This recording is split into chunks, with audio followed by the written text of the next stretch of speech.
Idaho College and this evening's broadcast of the North Idaho College Public Forum. The crew is comprised of North Idaho College television students.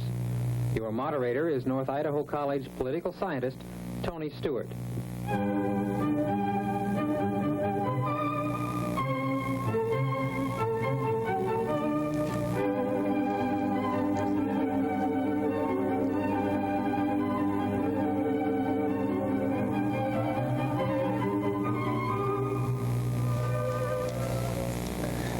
We wish to continue our interviews with the candidates for Governor of Idaho. It is a very special privilege on behalf of our staff to welcome to our program the Honorable John V. Evans, the Governor of the state of Idaho. Governor Evans has announced that he will seek a full 4-year term. John Evans became Idaho's 26th governor on January the 24th, 1977, upon the resignation of then-Governor Cecil DeAndres to become Secretary of the Interior. Governor Evans is a lifelong resident of Idaho and a Malad farmer, rancher, businessman. Governor Evans also attended Idaho State University. He then served in World War II and then received his degree in business and economics from Stanford University. Governor Evans has spent most of his adult life in public service to this state and to his community. Following in the footsteps of his grandfather, who served as Speaker of the Idaho House of Representatives, he entered the legislature at the age of 27. Except for 2 terms as mayor of Malad, he was a member of the state senate from 1953 until November 1974, when he was elected lieutenant governor of the state of Idaho. Governor Evans, this is your first opportunity on our program, and we are most happy to have you here. Tony, it's nice to be here today. Joining in the questioning of the governor will be 3 members of our panel. First of all is Mary Lou Reed, second, Dr. Ken Wright, and third, Janelle Burke. Welcome, panel. Thank you, Tony. We shall proceed to questions at once, and the first series will come from Mary Lou Reed. Well, Governor Evans, let's start with a topic that seems to be foremost in everyone's mind, especially here in Kootenai County, and that is the whole issue of property tax relief. And I think maybe we should lead into it by asking you first if you think that we should have property tax relief, and who should be getting this property tax relief, if so. Well, I certainly do feel that we should move in the direction of trying to get property tax relief to the people. Which people is really the question. During the legislative session, I proposed a $50 tax relief measure, which was scoffed at by the legislature as being too little. And so then the legislature, in the final hours in the compromise bill, passed a $4 million tax relief measure to give property tax relief and called it meaningful tax relief. But who did they give it to? Big utilities, big business, big property owners. The average citizen of the state of Idaho, the average homeowner, will get somewhere between $14 to $16 of tax relief. The average farmer, less than $40 of tax relief. Idaho Power, the largest property taxpayer in the state of Idaho, will get $322,000 of tax relief. I think that was misleading the people of the state of Idaho when they were describing that as meaningful tax relief. And what they were really doing is taking the sales tax money and the income tax money paid in by all of the people of the state of Idaho and giving it on a formula that distributed that relief on the basis of property ownership. And I don't think that's in the interest of the average person in the state of Idaho. And what kind of a program would you recommend? How would you number one, they wouldn't accept my recommendations on the $50 tax relief measure. I followed up thinking in terms that maybe they could come up with a homestead exemption of some kind, giving every homeowner and farmer of the state of Idaho a set assessed value reduction in their assessed value. And I think this would be meaningful tax relief to most of the citizens of the state of Idaho, and I think this is the direction we should go.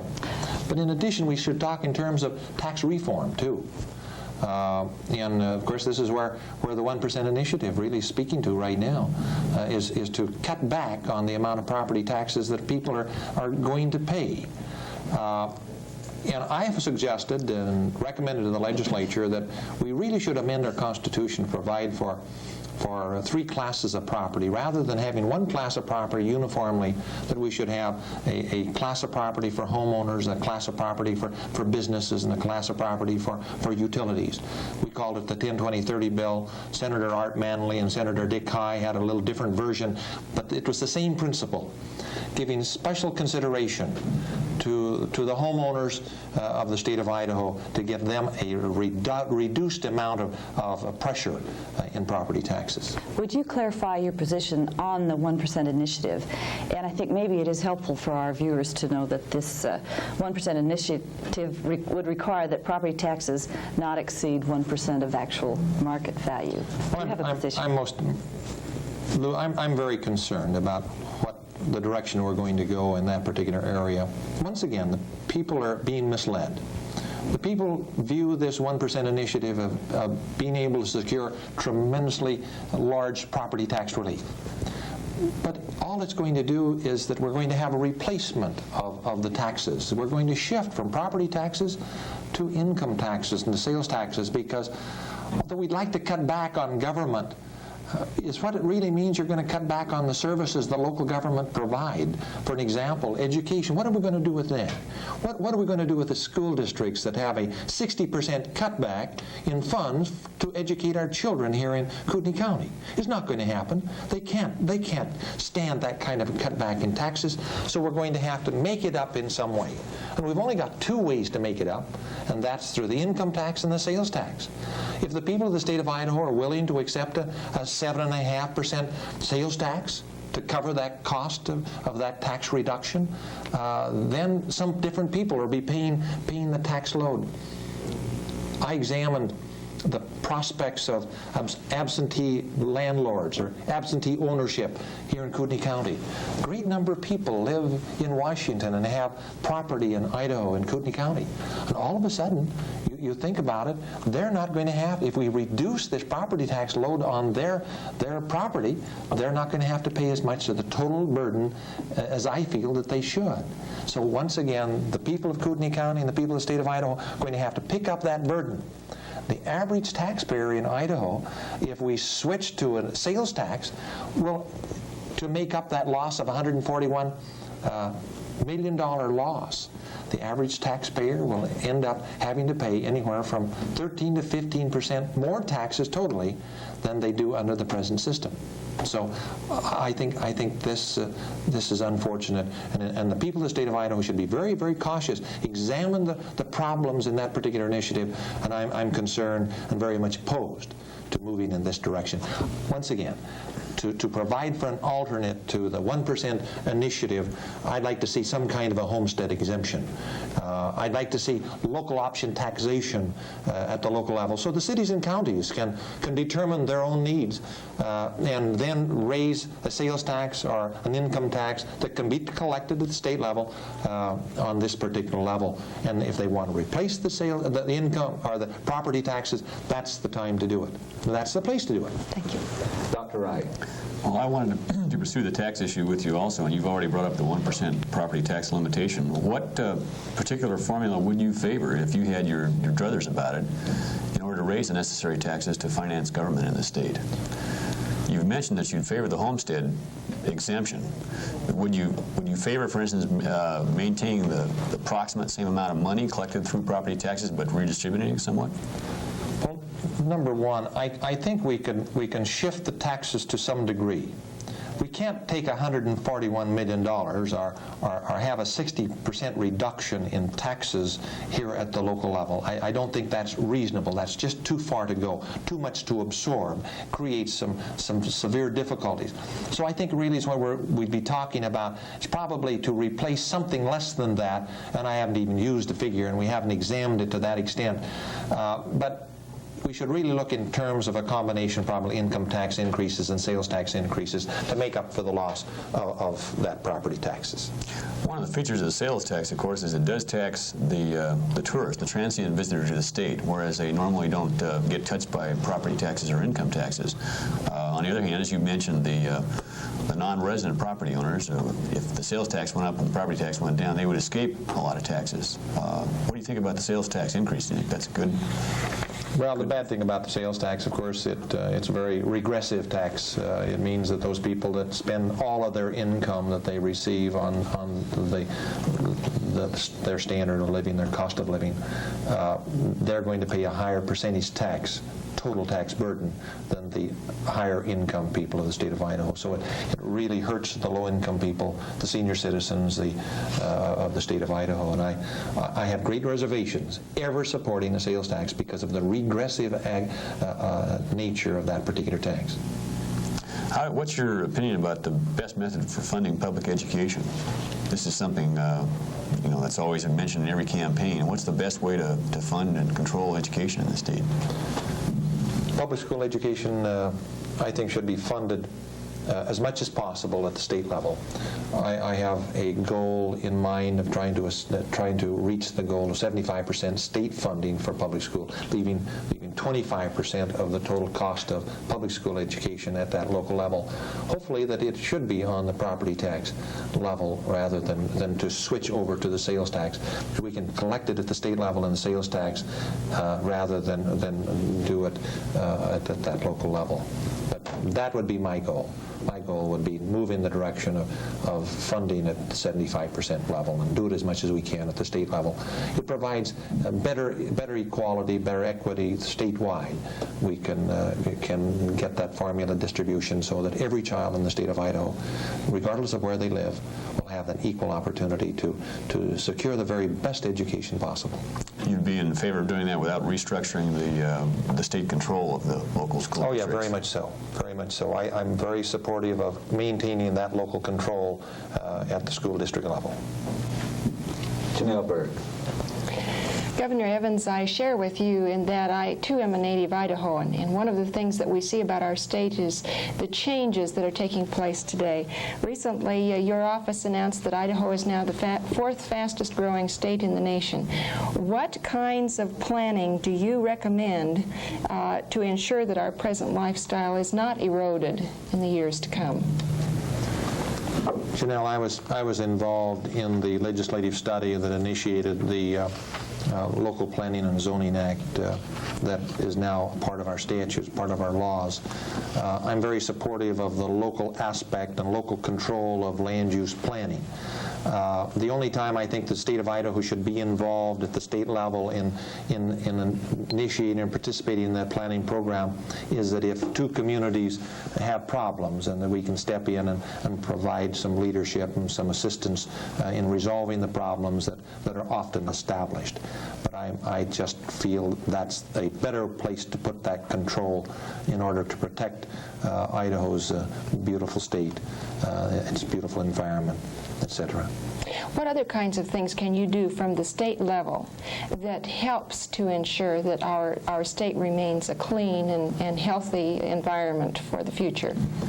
One of the things that I've talked about in relation to the growth aspect, and we are that fourth fastest growing state in the nation, and we don't like to publicize that very much because that even attracts more people wondering why everybody is coming to Idaho. One of the things I talk in terms of managed growth. We have industries coming to Idaho and coming to state government, making an inquiry as to the best location for their particular industry. They identify it a lot of times on their own with the Chamber of Commerce people, with the local industries. They come in to seek support and guidance from the governor and from the Department of Industry and Tourism. And we have been trying to guide some of those industries into those other areas. In Idaho, most of our cities are really benefiting from growth, as you are here in northern Idaho. But there are some rural communities that rely strictly on agriculture that could use a boost in their economy. So we're trying to guide some of those industries into those other areas. This is one of the ways that we can assist in protecting the integrity of our cities, our way of life in Idaho. What are the present principal industries, and do you notice a change in trends with regard to those? Yes, in fact, you know, we've been based on an agriculture and timber and mining, natural resource state for many, many years. Recently, we're moving in the direction of the electronics industry, for an example, looking to Idaho for location of plants. Just in the last 3 months in Boise, We've had 2 plants, substantial operations, make inquiries about the possibility of locating right there in Treasure Valley. Hewlett-Packard, a major electronics industry, is already there, building their 3rd major building, increasing the number of employees very rapidly, growing very fast. So we can see that those soft industries, non-polluting industries, are welcome in Idaho. We'd be very cautious encouraging anybody else, though. Governor Evans, when Cecil Andrus was governor, he indicated that he felt the goat trail, or Highway 95, must be improved. And during his administration and continuing in your administration, there have been improvements in that Whitebird Pass and Lewiston Grade in particular. What future plans in your administration do you have for continued improvement of that highway in other sections? Well, we're going right along the same plans. As you well know, the State Highway Board and the State Highway Department have long-range plans for 95, and they're going to pursue those plans and make this, just eliminate that title of the goat trail that Cecil Andrus tagged onto it. We hope that through that effort that it'll help tie North and South Idaho together in a much greater degree than what is. But the plans are already in the mill. We're moving very rapidly in that direction. Lou Reed. Governor Evans, at a recent North Idaho College Popcorn Forum in which the Republican candidates for governor had a chance to speak, Representative Alan Larson, who was a candidate for governor, criticized the failure of your administration to come up with an adequate energy policy for the state of Idaho. Would you care to react to that? Well, certainly. Well, you know, that's a strange thing that a Speaker of the House of Representatives would criticize an administration for not coming up with an energy policy when they failed during this last legislative session under his leadership, failed to adopt one piece of energy legislation during the entire session. I recommended a series of bills that I felt needed to be passed in relation to energy, and there was just no help at all from that Republican-controlled legislature. So I think it's inappropriate for him to criticize. One of the things that I proposed to that legislature was the establishment of a domestic and rural power authority for Idaho. You know, Idaho's not getting its share of Bonneville Power Administration and electrical energy. And you see it here being used just across the border, but not used very much in Idaho. We've got REAs in Idaho. We've got some municipal power companies in Idaho being preference customers and receiving a block of electrical energy from BPA. But 70% of the people do not benefit at all. And I think we should get a greater share of that Bonneville Power Administration electrical energy. And I propose that we establish a domestic and rural power authority in order to use it as a vehicle to secure that energy from Bonneville Power, and then have that vehicle distribute the energy to our private utilities, Washington Water Power, Idaho Power, Utah Power and Light, for the distribution to our domestic and rural power consumers. And you see this then as a vehicle to provide domestic and rural power, but not necessarily industrial. Is that? Well, Bonneville Power Administration was not created to provide industry with power resources. It was created to distribute power to domestic and rural users. It was to the people. And industry was expected to get their own over the period of years. They could buy the higher rates of power from private utilities or from other sources, or generate their own, whatever. So I'd like to see Idaho get our share. You know, I often state the figures that we generate 3.5 billion kilowatt hours of electrical energy in Idaho from BPA dams. We only use 40% of it in Idaho. 60% of that low-cost energy generated in Idaho goes across the border into Washington for Washingtonians' use. I don't think that's fair. I think we should use all of ours. I think we should try to get our share. And we're working with Washington and Oregon. I recently sponsored a Northwest Power Conference, which included the governors of Washington and Oregon and Montana in Boise to discuss this exact issue. And we also included Sterling Monroe, who is the administrator of BPA And we're hopeful that we can keep those lines of communication open and try to resolve that reallocation of resources from BPA so that all of the people of the Northwest will benefit from that low-cost energy. The Idaho Public Utilities Commission also came under attack during this last session. Would you care to put in a word to explain what the Public Utilities Commission is doing and whether or not you feel that they should be fully funded? Well, of course, the Public Utilities Commission was created to protect the interests of the public against the issuing of a franchise to a monopoly, the private power companies. Washington Water Power, Idaho Power, Utah Power and Light are the principal three big ones here in the state of Idaho. So they're responsible for representing the people in the rate requests of the power company. And of course, is what the legislature did. And one legislator said, well, we should do away with the Public Utilities Commission and let the power company, handle their own affairs. Well, of course, that's a monopoly. That's a monopoly, and if they were able to handle their own affairs, we'd be at their mercy, so to speak. So I'm very supportive of a very strong Public Utilities Commission representing the public, the people's interests in relation to the requests of those companies to increase their rates. And what really happened was we had supported and recommended the legislature substantial increase in appropriations to the Public Utilities Commission, and the legislature turned that down. They reduced the amount of money that they were going to get. And therefore, they restrict the one entity that is protecting the interests of the people. And they didn't realize what they were doing. They were just falling into that trap that the public utilities often set in those legislative halls. The public utilities have tremendous influence with the legislature, and unfortunately, those Republican legislators supported their efforts to stop the efforts support of the Public Utilities Commission in resolving their problems. Dr. Wright. Since we're on the topic of power, let's continue on it for a while. I'd like to ask you, there's already been several suggested sites for a thermal power plant in Idaho, mostly in southern Idaho. And what do you see as the future of thermal power plants in the state? Do you think we are going to need one? If so, how soon and where? Well, number one, let's back up and say something that the legislature also didn't do in relation to energy policy. They failed to pass a siting legislation again this year. We supported that siting legislation very strongly as governor and in the governor's office.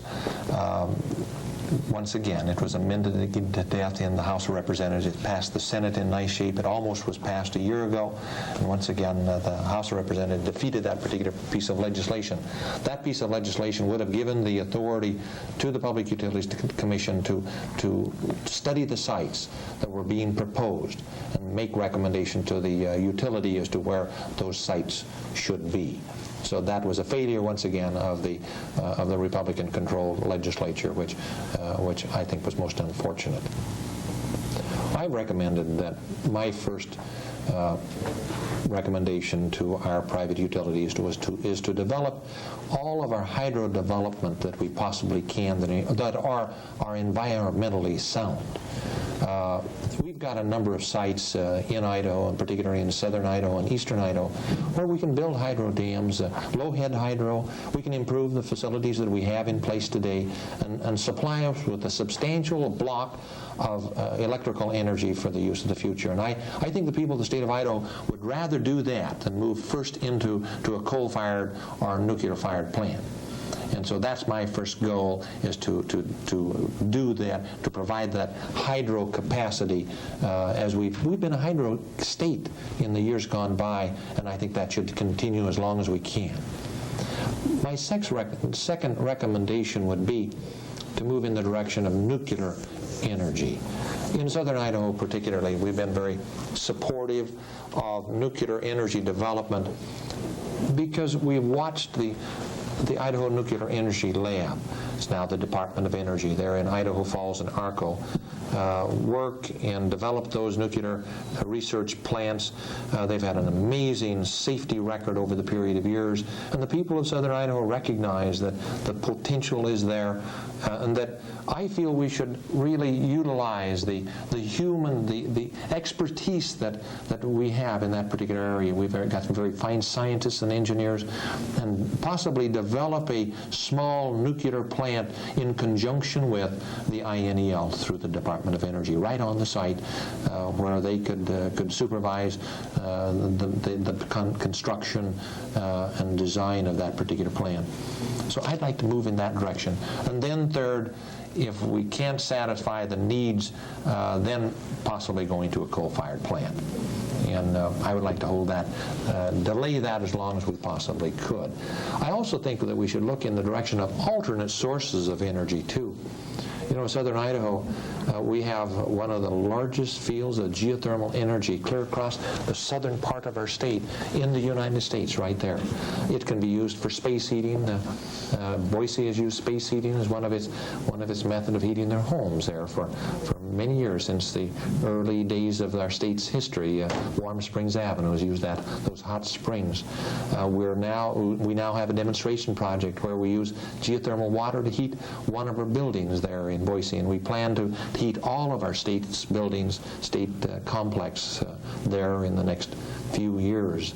So these are some of the directions. Solar energy. Let's look to solar energy. Let's look to wind power. All of these other forms of energy before we commit ourselves to huge, massive increases in power plants that maybe won't be needed in the future.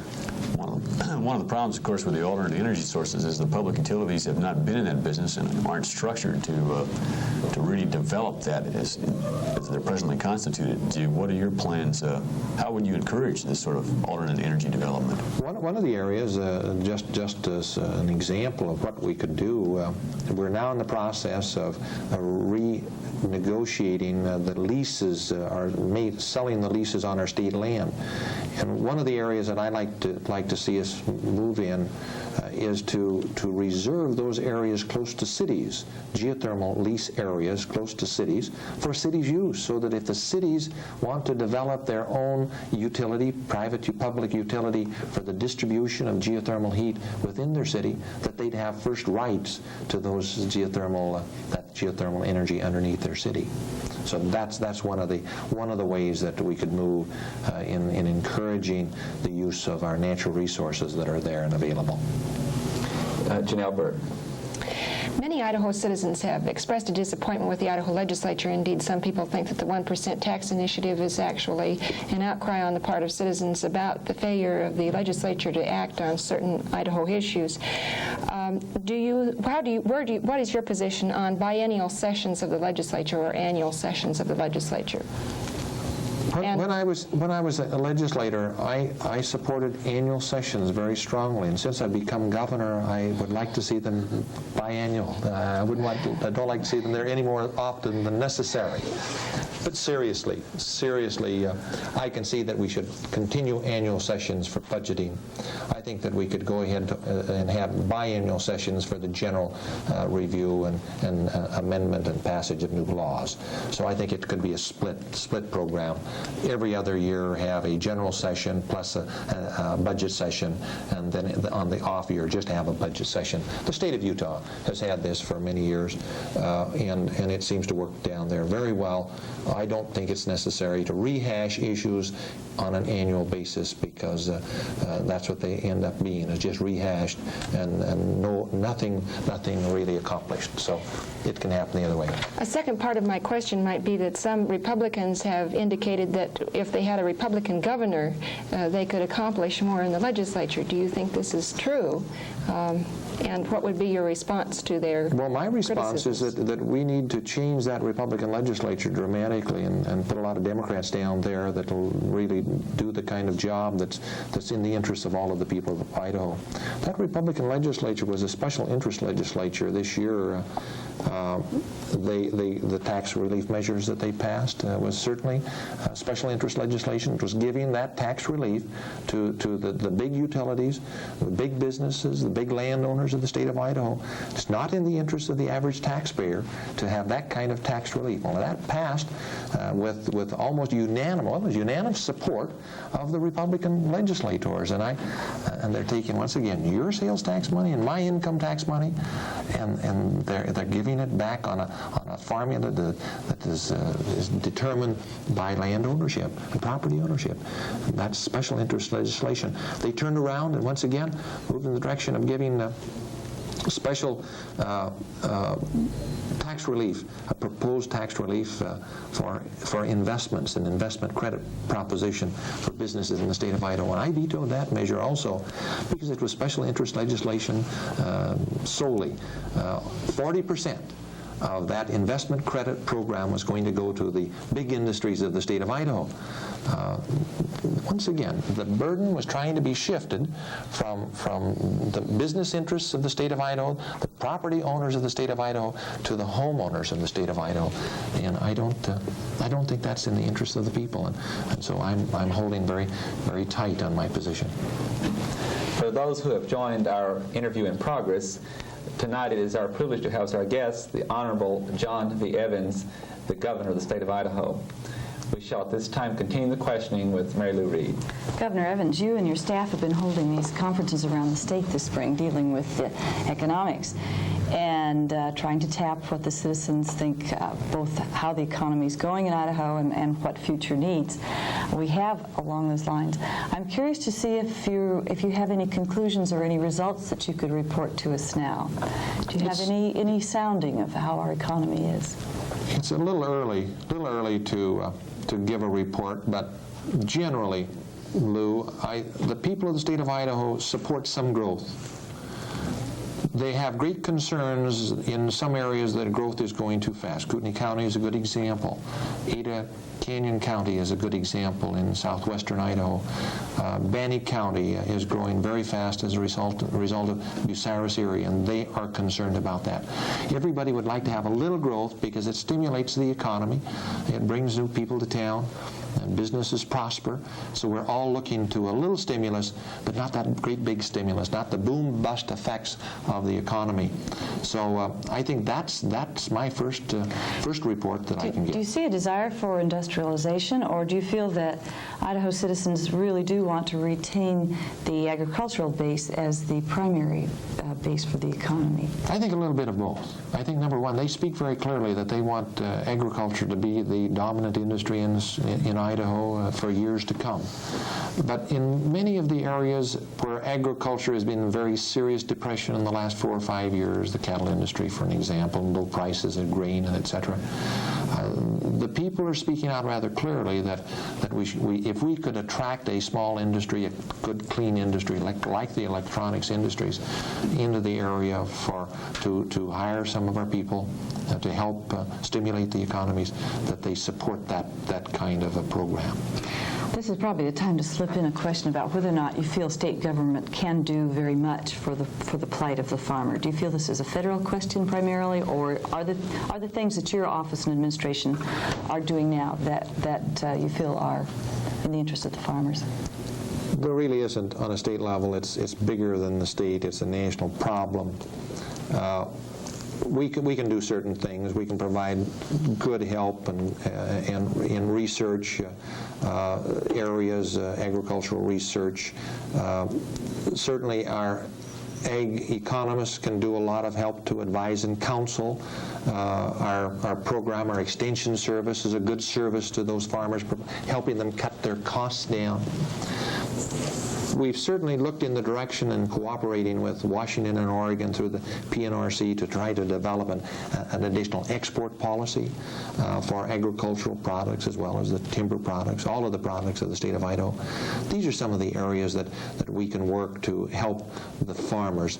But when you really get right down to it, it's a national problem. It's going to be a national solution to the problem. And I've been very supportive of the goals of our American agricultural movement, trying to reach parity, that imaginary figure up here, trying to get some equality, trying to get some stimulus in the agricultural areas to those crop prices. So I've been helping as much as I could to try to encourage the administration to improve the price support program for our basic commodity in Idaho. It's wheat. So we're hopeful that in the end result, the Congress and the administration in Washington will come forth with a program that will stimulate the agricultural area and give them an opportunity to benefit along with the rest of us in the advances that we're experiencing economically in the state of Idaho. Dr. Wright. Governor Evans, I want to stay on this topic for a little while. We've been talking about growth and now agriculture, and I want to get into a specific item here. There's a tremendous amount of land down in the Snake River Plain area that has been recently developed for agricultural production, and there's still a lot of land left down there that can be brought into production, but it's going to require irrigation for most of it to be profitable. What's your feeling about the continued expansion of desert land down there being brought under production? Do you think that's in the best interest of the state now? And I'm very conservative in that particular area.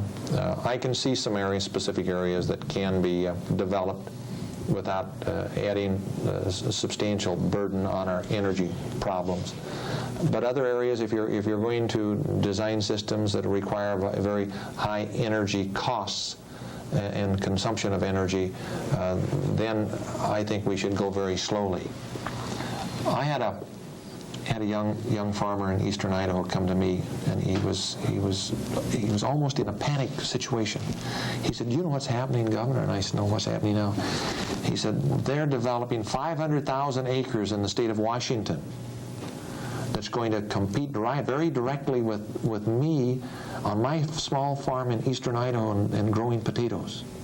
And they've got low-cost energy over there to pump and to sprinkle their land. And my energy I'm buying from Utah Power and Light, and it's 3 to 4 times as high as the energy that they're going to be able to use over there." He said, "You've got to stop that in some way, because I can't compete. I'm going to be out of business." Well, that's the problem we're facing in agriculture. If we open up all of this new land, it's just additional competition for the farmers that are in the business now. So that's why I'm very conservative about proposing large increases in agricultural developments in the state of Idaho. As I said, there are exceptions to that. We were reviewing down in south of Twin Falls, south and west of Twin Falls, what's called the Salmon Falls Project. There's a possibility of a Highline Canal being put around south of Twin Falls and on up into those beautiful basins to irrigate some of those areas and provide some off-stream storage. The possibility, low-head hydro development, combination unit that looked very attractive in the presentation I received here the other day. That would be one of the exceptions, I think. farmers have been traditionally in favor of growth. Is it not true that the continued expansion of the agricultural base down there also tends to help depress the market price of these commodities? Yeah, if you get greater supply, you get a lower price, and that's the economic fact of life in agriculture. No, farmers always do. You know, we're all I'm a farmer myself, and we're growth oriented. You know, we really are. We try to develop that land and put it to best use and produce the maximum crops. We're all competing against each other, and we're all losing money very fast right now. And so we have to back away and re-examine our whole card, because we can't continue on at the prices that we're receiving today. So no, that's exactly what it does. It just creates that additional supply and lower prices for everyone. Can you be successful in convincing the Idaho farmers that continued expansion may not be in their best interest? Well, there are going to be efforts. There are going to be efforts to expand and develop that land in southern Idaho, but there are plenty of controls that we can use to slow down the development of that particular land. Janelle Burke. Please comment on the new state water plan, indicating what effects you see that it will have on the future, and also in what ways you work with governors of surrounding states to utilize Idaho's water in her best interests. Well, this is one of the things that I've said about this legislative session. That was one of the best things that they did during that 69 days that they were in session, and I've complimented them very highly for finalizing that program. a little history on that matter. We passed a constitutional amendment way back in the 60s, 65 or 66, creating the Water Resource Board, and their responsibility was to write a water resource plan for the development of our Idaho water in order to identify a use so that we would be able to tell the people in the surrounding areas we don't have any surplus water, we only have enough for our own use. And that plan that they drafted essentially did that, and it took them 10 years of research and study to come up with the recommendation they placed before the legislature. The legislature held hearings last summer. It looked like maybe that plan was going to be turned down flat by the legislature up until the final hours of the legislative session. Then the House Resources Committee took it in hand and were able to pull it out of the fire and get it passed. And it's going to do exactly what the Water Resource Board envisioned. It identifies a use for all of our water. There are some development areas in agriculture, such as that Salmon Falls tract I was talking about, that would have multiple use benefits, hydroelectric development, irrigation, recreation developments in that particular area. So that's a plus in that particular program. It also provides for a protection of minimum stream flows that we haven't had in the past. So this is very much of a plus.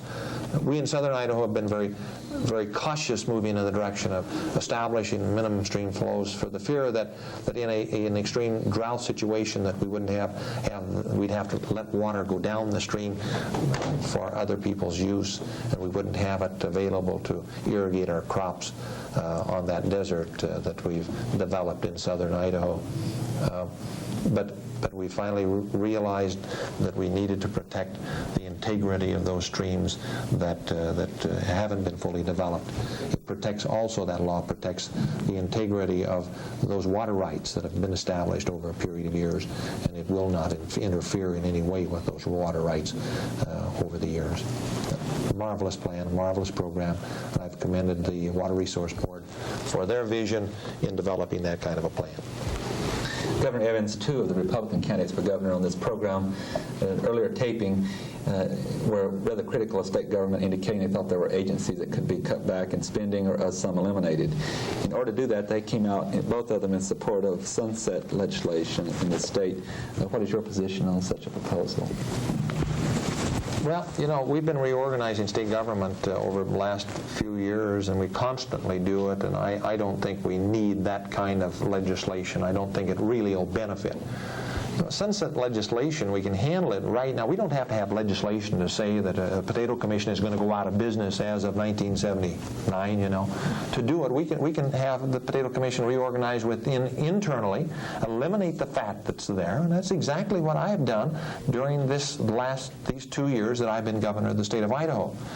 We came forth with a budget and a program, a very conservative budget, in that I told our agency we would not have any more growth in state government. If you've got new programs that you want to initiate, you determine what old programs that are unnecessary that we can eliminate. And as a result of the efforts that we put forth, we didn't have a growth in personnel in state government this last year, with only a couple of exceptions, and that's in the area of corrections at the state penitentiary and in the state police, where they just needed more help to handle the increased population that they were experiencing in their agencies. So as far as I can see, it can be done internally, and that's the way I'm recommending that we go. We've initiated, since I've become governor, zero-based budgeting, which is excellent in that once again, I've told the agencies to zero-base, and all it does, it's like the housewife, setting priorities of spending the monthly income. For groceries, you know, which kind of groceries you're going to buy this time, you set your own priorities, whether you want beef or a hamburger. And that's what I tell our agencies. I said, if whatever you think is most important, you place that at the highest priority in that zero-based budgeting program, and list everything else down below. And then we have this much money for your department. Those that go below that are going to be eliminated.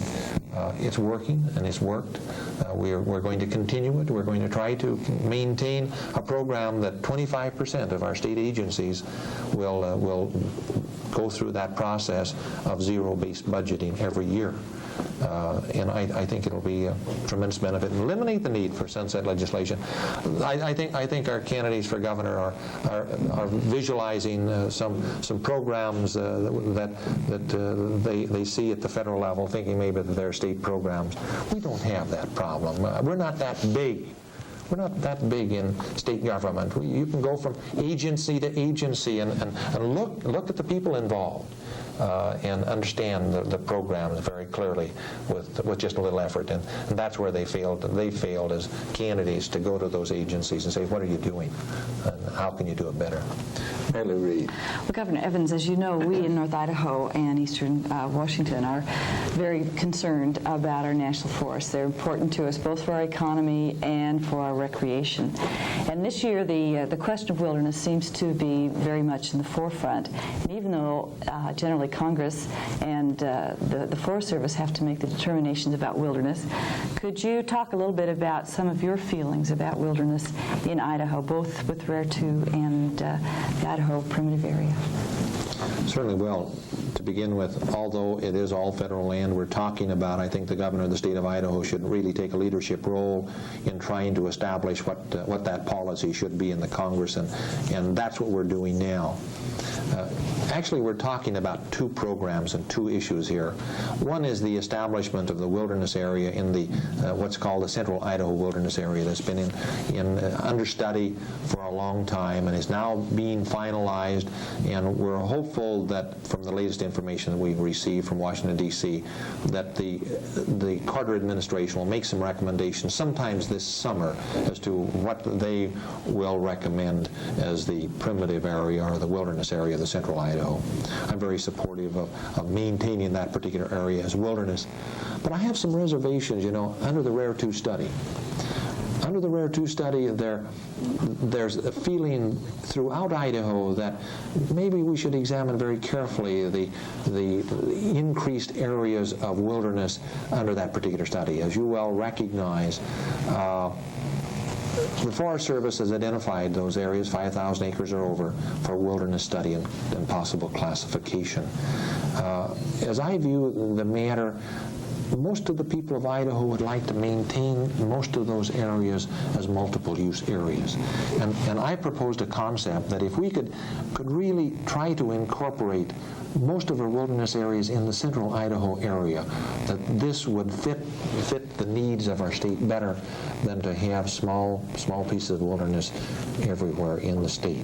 Now, there's going to be exceptions to this, and there have to be exceptions to this, because you're going to have to study every area very carefully, because all of us recognize special areas that possibly have no commercial timber area base and that can go into the wilderness area with great support from all of the people. So I don't have a fast rule that we're not going to have more wilderness scattered throughout the state. But my concept is, if we can hold it all together in that central part of the state, it'd be a marvelous program.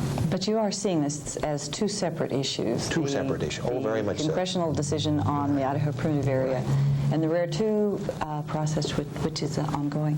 Could I ask you just a quick question about the management of state lands? Are you comfortable with the fact that the management is supposed to be now for the most money? Do you feel that there should be some change in the mandate with which the land board deals with the state lands? Well, number one, any change that would be made would have to be by probably constitutional amendment, Lou, and this is going to be very difficult to come around. There are areas in the state that we try to reserve and manage, not maximize the return from some of those lands. But whenever we have, and the Parks Department is a good example, we've transferred quite a lot of land that was turned over to the Parks Department years ago, and the Parks Department, through the legislative process, have bought that land, paid the market price for it to the land board, so that it's now reserved for parks and recreational use. You know, when we start talking about managing in this particular way and maximizing the use, I always think of what that money goes for. And that's for education, and that's what it was all established for to begin with, as a base of resources for public schools. It's our public land. And I think as much as we can, that we should maximize the returns from those lands in the interests of financing our school systems. Dr. Wright. Once again, Governor Evans, since we're on the topic of management of the forestry areas, let's stay on that topic. One of the hot issues right now, of course, is log exportation. Exportation from the West Coast to Japan primarily. And although the statement's been made that Idaho logs had not been exported, of course, it's pretty obvious that Idaho logs maybe are filling part of the vacuum created by exportation of logs from our western neighbors. What's your feeling about the whole situation of log exportation? Do you think it's harming Idaho? Do you think we should make some moves to attempt to control it or prevent it?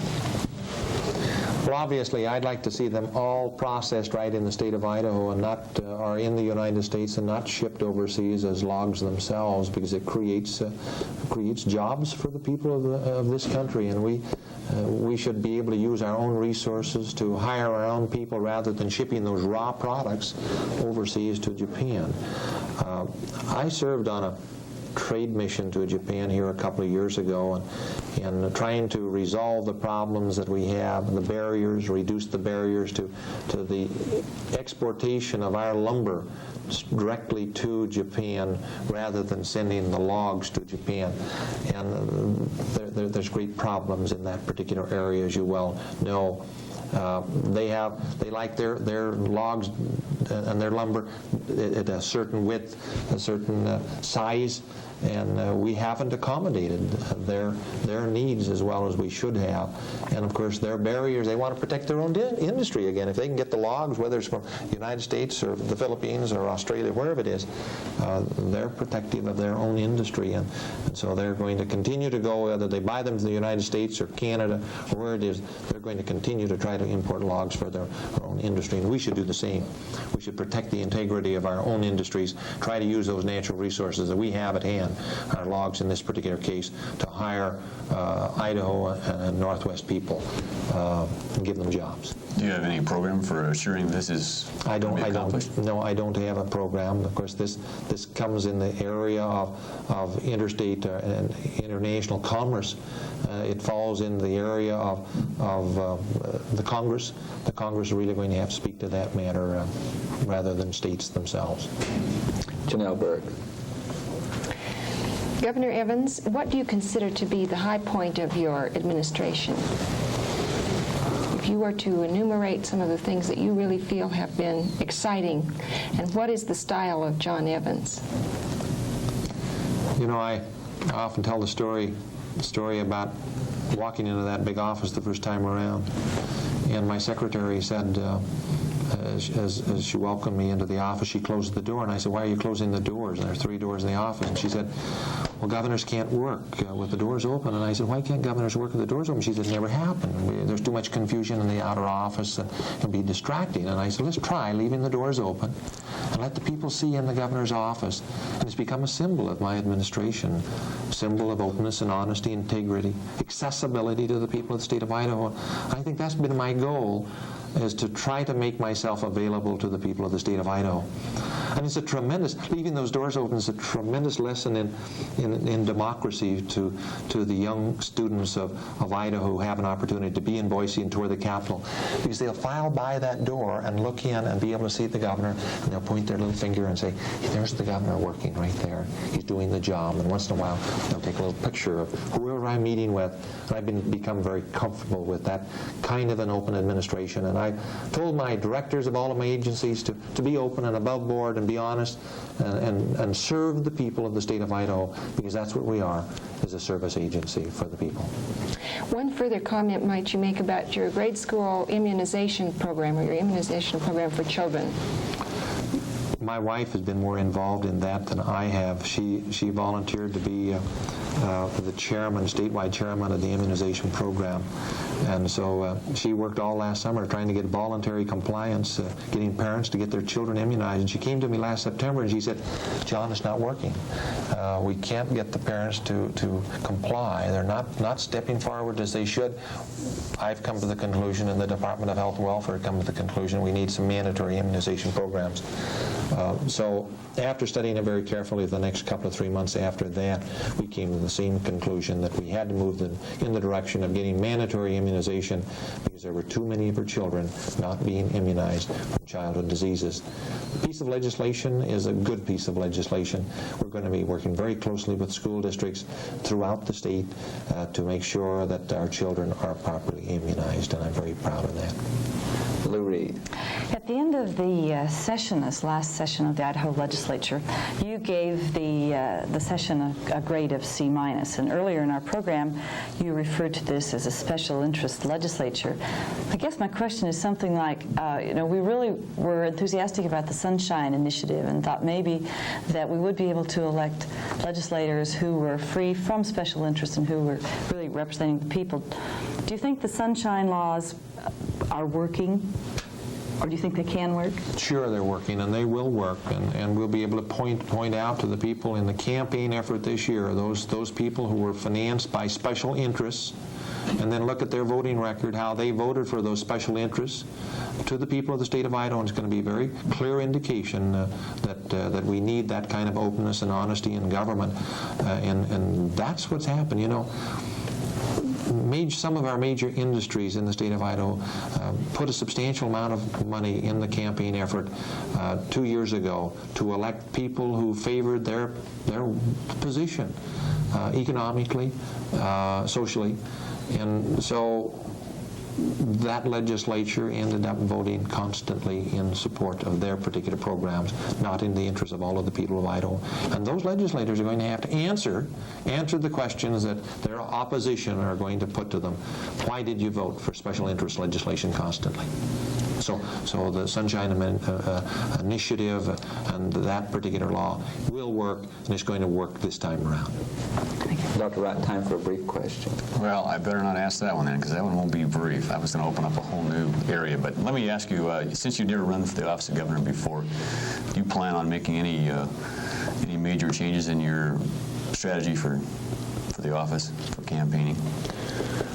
Well, of course, when you start running statewide, you do a lot of targeting. You look in those areas where you're the strongest, where you can gain support over your opposition. So we work very hard designing the campaign effort along those particular lines. And we've been studying, making some studies in that direction for some time as to where we should put forth our effort to maximize our vote.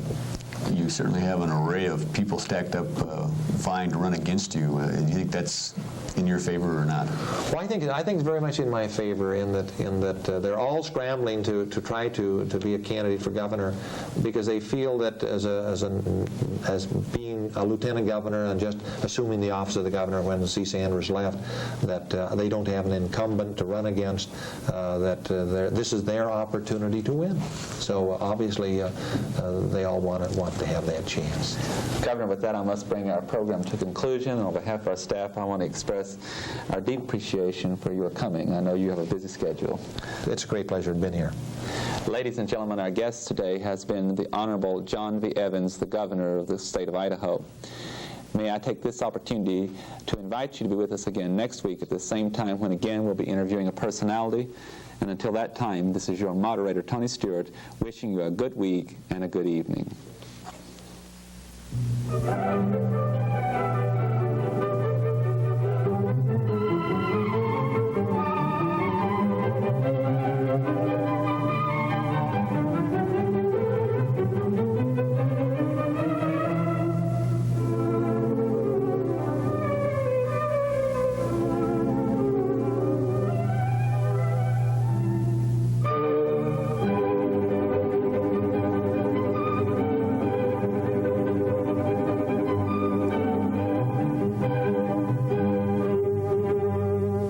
Idaho College Public Forum can be seen at this same time each week over this station.